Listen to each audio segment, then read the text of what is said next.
This is Parsha Talk for Parasha Noach. I'm Rabbi Elliot Malamed in Highland Park, New Jersey, Highland Park Conservative Temple Congregation on Shemet. My good friends, Rabbi Jeremy Kalmanovsky, Anshe Chesed, New York City, Rabbi Barry Chesler, Solomon Schechter of Day School of Long Island. We're starting off, obviously, in a different tone this week. We are recording this on the 12th day of the war that is now taking place between Israel and Hamas. And it's a day after, or a few hours after the Biden visit, President Biden's visit. We're like everybody watching, if they are watching us, as a diversion from the news. We all have our split screens. I just wanted to take a moment just to think about a lot of the people that are part of our lives, including many people in our own communities who have loved ones in Israel, especially loved ones who are serving in the IDF, and may have loved ones who have had their lives completely ripped apart by these terrible, catastrophic atrocities, and even some in our community, the larger Ramah community, and our larger communities of people who are hostage. We know some people, each one of us, I think, knows people at least 1 degree or even 2 degrees. It's that obvious. We have people in our own lives who are serving. We have people that we know who know people who are hostages. So I just want to turn to you, Barry, because you have a student a former student at Solomon Schechter Day School. Maybe you can talk about. So one of my former students, Omer Ben Orna, was taken hostage in the opening hours, I imagine, of the war a week and a half ago. And another student is serving in Sahau as well on active duty. Yeah. And Jeremy, you have people that you are concerned about, of course, in community. For sure. One of the beautiful things about Am Yisrael is we're never very far from each other, and Israel's a tiny country, and people are related to each other, and communities, like there are kids who grew up from my shul who are in uniform, and they're hostages who are close to people in the community. My own, at the top of my mind is my daughter Odelia did an Israeli mechina a couple of years ago, pre-army program that was a gap year for her and a gap year between high school and the army for them.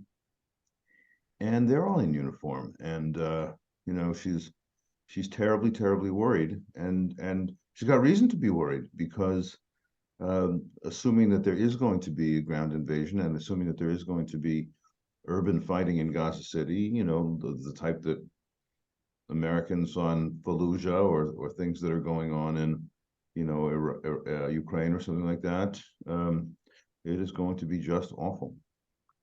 In my circle, there's a woman that I grew up with in Ottawa who was she made Aliyah when she was 20, and she came back on the Mishlachat to Camp Ramah in Canada.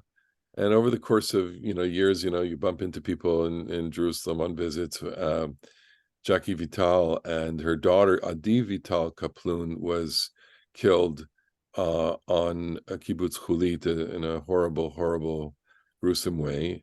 The entire community of Ottawa has been shocked and shattered. And I think that whole sense that anywhere you go in the Jewish world, there's someone who knows someone, and that the sense of being shattered, the sense of trauma and shock, even though the opening events of this war happened now close to 12, 13 days ago, I think we're still in that state of shock. There, at this moment, there's still bodies that are being identified. Some people still have not yet had their funerals. Shivas have not begun. There's some great sadness that is enveloping the entire Jewish world.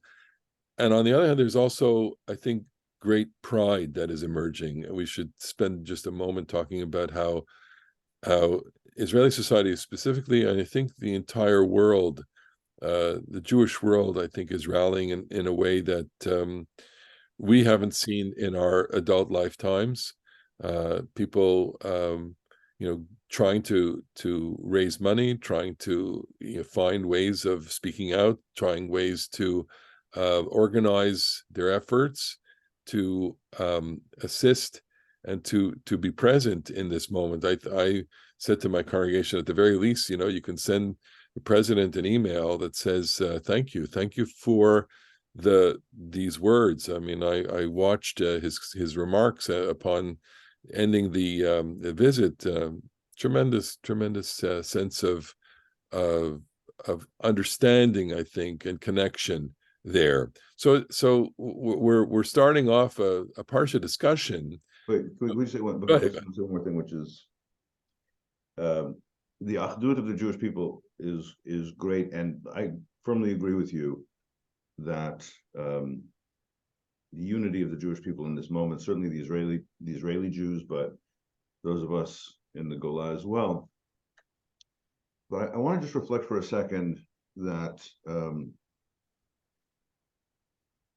I think another thing that's going on here, which is a real challenge for American Jews, and it's not a surprise, nobody should be surprised, but the vigorousness with which, and I'm a leftist, the quick run to this is all you have to lay this at the foot of the occupation and college campuses, and I think that American Jews should feel, I feel, and I don't think I'm making this up, a kind of a baseline, if not straight up anti-Semitic hostility, but an American community that is unprepared to really, really, really accept the validity and worth of the Jewish state. And at some level, I've got a member who's like a super right winger who is always so mad about, he's the kind of person who really thinks that the phrase Black Lives Matter is invidious, and he's not dumb, so he understands that all lives matter meant not Black Lives Matter. But he said, we should believe that all lives matter, and of course that's correct semantically. All lives do matter, and Black Lives Matter is a certain, in my opinion, appropriate way of saying, pay attention to the histories of American racism. But he says to me, why don't you stand up and say Jewish lives matter? And while I did not say that phrase because I think it would be unduly provocative, I do think it is true that when the college campuses, and I saw these pictures of just hundreds and hundreds of people protesting, blaming Israel for these attacks because of the occupation. Occupation is not good. It should end. It is not excused. And I know there were many Muslims, and I have an article of a number of very prominent Muslims, including of all people, Ilhan Omar, who said nothing excuses these attacks. I was glad to see that. But I think plenty of people do think that something excuses these attacks. And as an American Jew, I feel distinctly out of sorts with an American left that's taken that route. Let me just try and take that into the basic frame of what's going on in the Parsha here, because let me put it to you this way, okay? Breshit starts out with an idyllic world, Gan Eden. There's a world that is perfect, that the domains of humanity and the animals are situated in such a way that everything is supposedly working properly, and yet it doesn't work. Humanity turns out to be awful, rotten, and God says, I have to redo this. I have to recreate it. So I'm going to say that's the plot here. The main theme is that the world didn't work out the way God wanted, and God is. It's hard for us to imagine the deep disappointment. Okay, the Torah reflects on the deep disappointment, but this is God's disappointment that we're talking about. So it's beyond imagining, I guess. And God says I have to just do everything over again. And in the new frame, I have to recreate different categories here.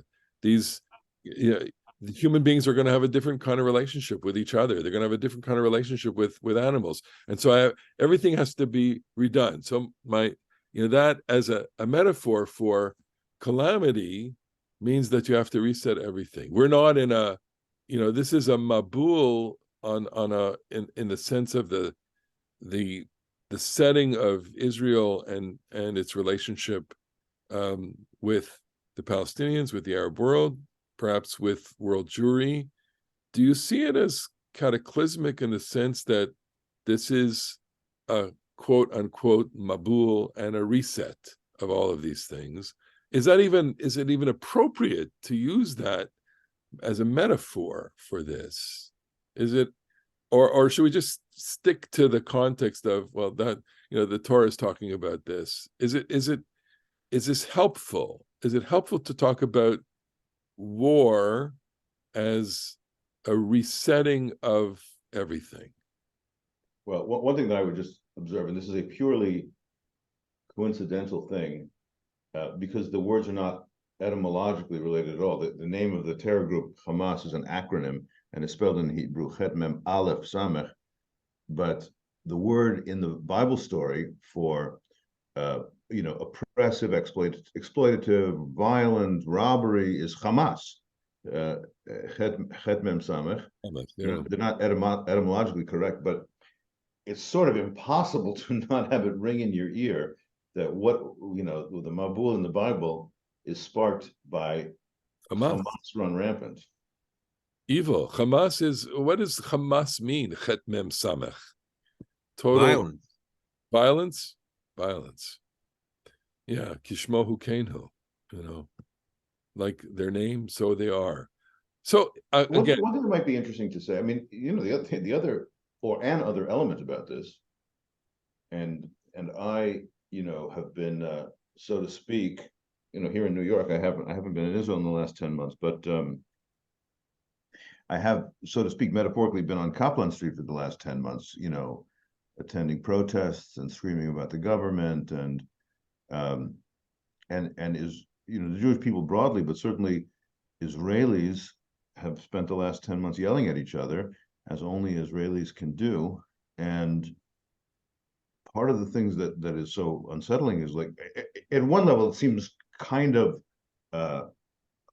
affirmative that after all of this yelling at each other for the last 10 months and kind of hating each other and the enormous divisions, social divisions, there does, as people will come through, there seems to be a kind of achdut and a kind of togetherness. Although I also read in the newspaper, unsurprisingly, politicians blaming the protesters. This is all your fault. You're a fifth column. Like, come on, man, that's just ridiculous. No, it's very difficult. What do you make of the idea of, let's go back into world time, universal time? See, and maybe you can come to this metaphor, but why is God destroying the world then? So what's interesting is it doesn't actually ever say. It's just that evil is multiplied. There really aren't any examples given. And what we're left at the end of the Parsha is to figure out what must have gone wrong by the laws that are introduced. So the rabbis talk about the 7 laws of Noach, which come from this Parsha, that the basic building blocks of civilization are rules that are required to allow civilization to prosper and to flourish. And one of the signal laws is the prohibition on murder. So it says in chapter 9, verse 6, Shofech dam ha'adam, b'adam damo yishapech, ki b'selem Elokim asad ha'adam. That a person who spills, we'll say, innocent blood shall be put to death by another person, because everyone is created in the image of God. And what we saw on Simchat Torah were people that did not subscribe to the belief that people were created in the image of God. And the proper response, I think, based on this verse, is to destroy them. Whether that's possible or not, or how one goes about it, is not for me to say. But I think that the idea is that the bedrock of civilization requires a justice system that works. And that can be a court of law, but it can also be extrajudicial, what you mentioned before as war. I just wanted to add one other thought. So in the 30s, apparently, Martin Buber, one of the great Jewish thinkers of the 20th century, had an exchange of letters with Mahatma Gandhi over the plight of the Jews of Eastern Europe. And Buber writes to Gandhi at one point, "My dear Mahatma," apparently that was the language that he used, "the tragedy of being human is sometimes war must be fought." And when I first came across that, it struck me quite forcefully, because I had grown up as more or less a pacifist, and pacifism has its limits, because if you're not prepared to die for something, it's not clear what you're prepared to live for. And sometimes, as Buber said, war must be fought, and we must recognize that, even as we understand it's a tragedy when it happens. Gandhi had, if I remember correctly, Gandhi had, because there had been, civil, what's the word? Disobedience. Yeah, but what's that? What's the Indian satyagraha that he said that it is like to submit yourself to nonviolence, right. Passive resistance, to submit yourself to nonviolence, and Indians were killed by the British. And he says, I recommend the Jews in Germany do that. And Buber said, the Nazis are not the British. Yeah. And that's true. I do feel that war is appropriate in this case. I do. We have a tradition. I don't know, Elliot, if you said this when we were talking before we started recording, or you said this once we began recording, I don't remember, but you invoked the categories of Milchemet Reshut and Milchemet Mitzvah. Milchemet Reshut, an optional or discretionary war. Okay, maybe we want to put an asterisk on that and say, if it's discretionary, don't do it. If you don't have to do it, don't do it. But we do have a strong concept in Judaism that sometimes there are Milchemet Mitzvah, like obligatory wars. And should Israel not do its best, I mean, we're gonna, the three of us who have, I know I have zero military experience, I think the two of you probably have the equal amount, are not to be the ones who are going to make real judgments about these things, but there may be judgments, hard questions to be asked about how far, how much loss, how much damage that we're not equipped to answer. But I think a failure to have a failure to respond in a military way essentially says, well, we can live with Hamas being in charge a kilometer away from these kibbutzim and towns. And the answer to that is no, we cannot live with that. We lived for a long time with that, and we took some rockets, but managed it tactically, handled it, and that cannot go on anymore. The outrage of this was beyond. So I do think it is appropriate. And what can I say? I'm worried about, as we were talking before, worried about the discrimination, focusing the attacks on Hamas and not the broad Palestinian population, because they're prisoners of Hamas. Most of them don't want Hamas. I saw a survey. I mean, it's not so easy in a survey under a dictatorial regime to know the accuracy or whatever, but like about 67% of the people are not Hamas. Like 33% of the people are Hamas. So, I hope that Israel doesn't worsen it. But let's not forget. I want to just focus on one aspect of this, which is, moving away from the category of Milchemet Mitzvah to Milchemet Reshut, and which is the optional versus obligatory, and talking, Israelis and people who comment on this say, they're tactical, strategic, and existential kinds of conflicts, and that the tactical conflict is, what kind of tactic do you use, and what's your larger strategy, and a strategic conflict, and existential means that there's something here about a conflict that will affect our existence. I want to just borrow what I heard recently in a Micha Goodman podcast, who talked about this as a kind of Kishinev moment. That is to say, that this moment, the massacre on such a scale, evokes such a trauma. It's actually a trauma that precedes the Holocaust, in the sense that the whole Zionist project originated really with the idea that Jews are not going to subject themselves to this kind of powerlessness anymore, and that in order to overcome powerlessness, they need to create a sovereign state where they would be protected. And it's that raw nerve, that's the raw nerve here that was opened or slashed here, that this goes to the core, the existential core of Zionism, and it goes to the existential core of what it means to have a state. The state exists in order to protect people, in order to protect Jews. Biden said it himself. I mean, Biden, it was amazing how he said, you don't have to be Jewish to be a Zionist, and Israel guarantees the safety of all Jews. That pretty much sums up Zionism. And here, it's one thing when there have been all these different kinds of acts of terror and skirmishes, etc. But here, this moment that goes to the core, in the sense that you can't be safe in your own land, and that's, I think, why the response is going to be that of such a scale, because this has moved from a real tactical question to an existential question, and it is forcing people who think about these things, and all of us by extension, to kind of have to rethink everything. And that's why it's a quote unquote Mabul movement. Everything that you thought of is now gone. Every preconception, the conceptia, as they say, is gone. Everything about the way that society was organized, and Israeli society is what I was speaking about, that those assumptions are now no longer the assumptions. Nothing is going to be the same. And so let's go into that. Nothing is the same, or nothing is going to be the same. And maybe if we can map onto it, that nothing is going to be the same, look at the end of the Noach story in the moments remaining to us, and try and get into Noach's head a little bit, or the head of the quote unquote, survivors. We want to use that term.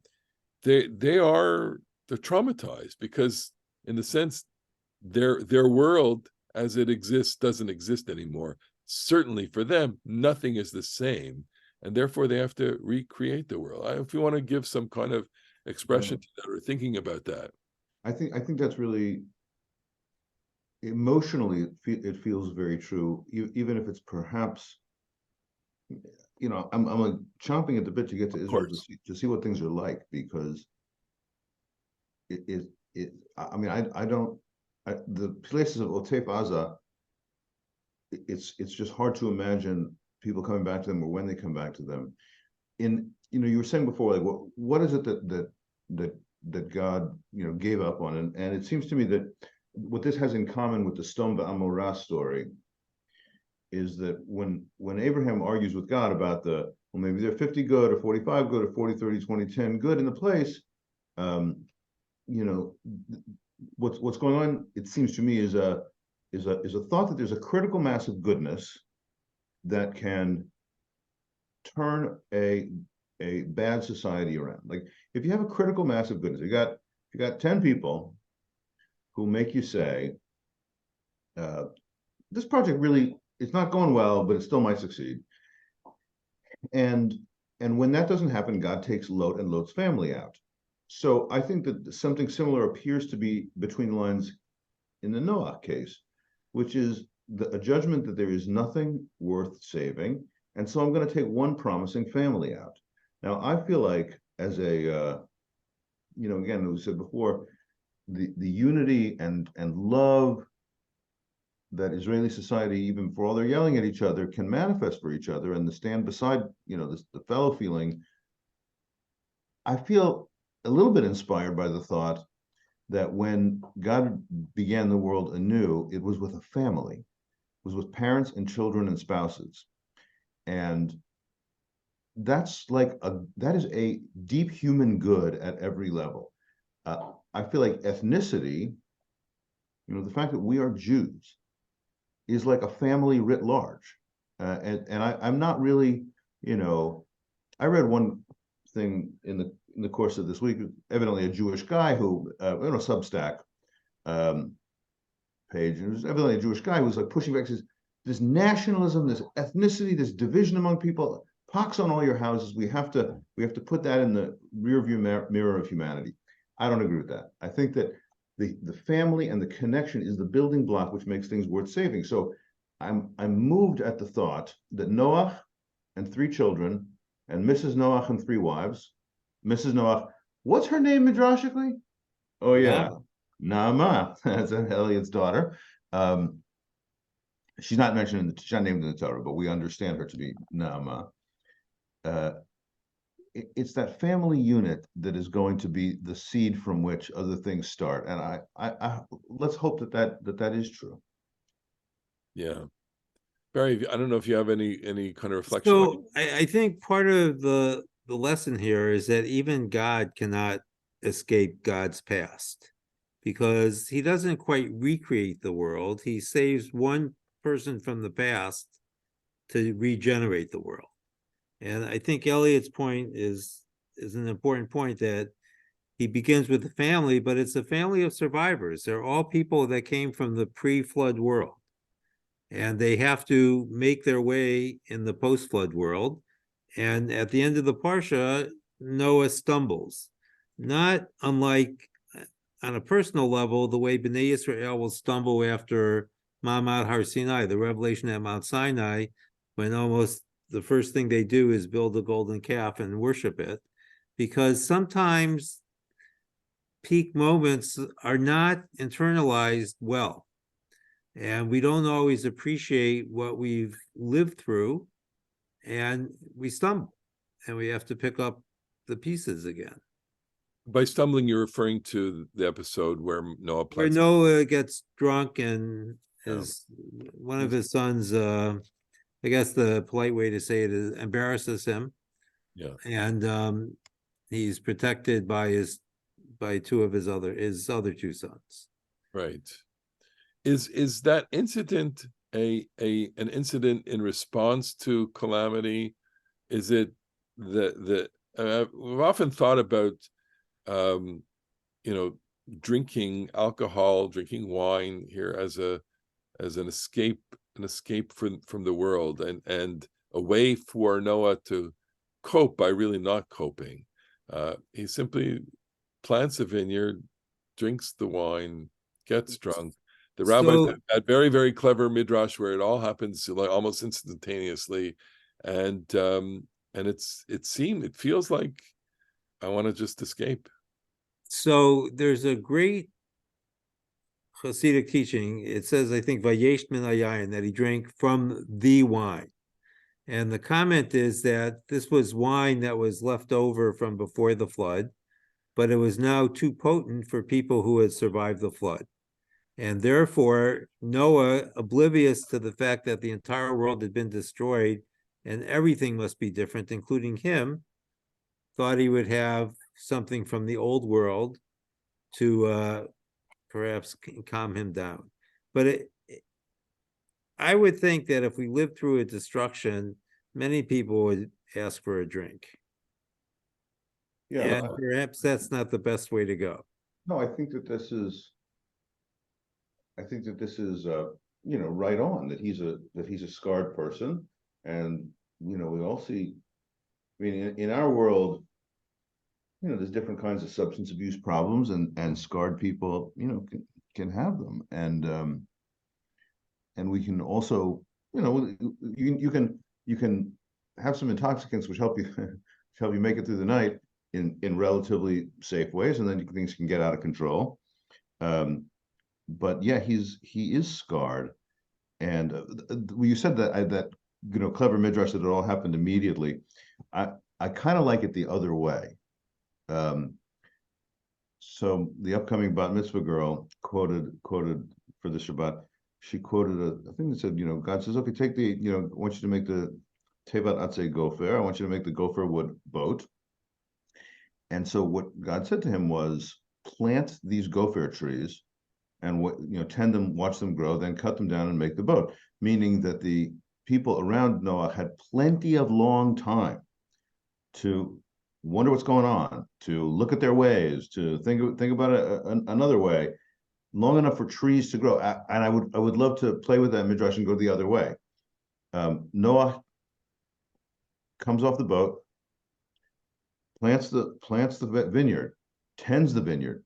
He makes it through 3 years of Orla, because a young vineyard won't. I don't mean the ritual rule of Orla, which obviously doesn't apply to Noah, but like a young grapevine won't produce decent grapes for at least 4, 5, 6 years. So it's a long gestating PTSD period, and he keeps it together sometimes, and then he doesn't keep it together anymore. That strikes me as like narratively intense. Yeah. Well, okay. So we're going to bring this to a conclusion here. We end with Avram in the story. We end with a bit of a migration. The Torah is trying to set us up for the next story, really, and introducing to us another single family that is going to possess, I think, a very, very deep set of challenges. But it's a family that's also experiencing its own trauma. Namely, one of the things that is least commented upon is that Terach, the father of Avram, he has 3 sons, Avram, Nahor, and Haran, and actually loses one of those sons. But this is there's a lot of trauma that we're all dealing with here.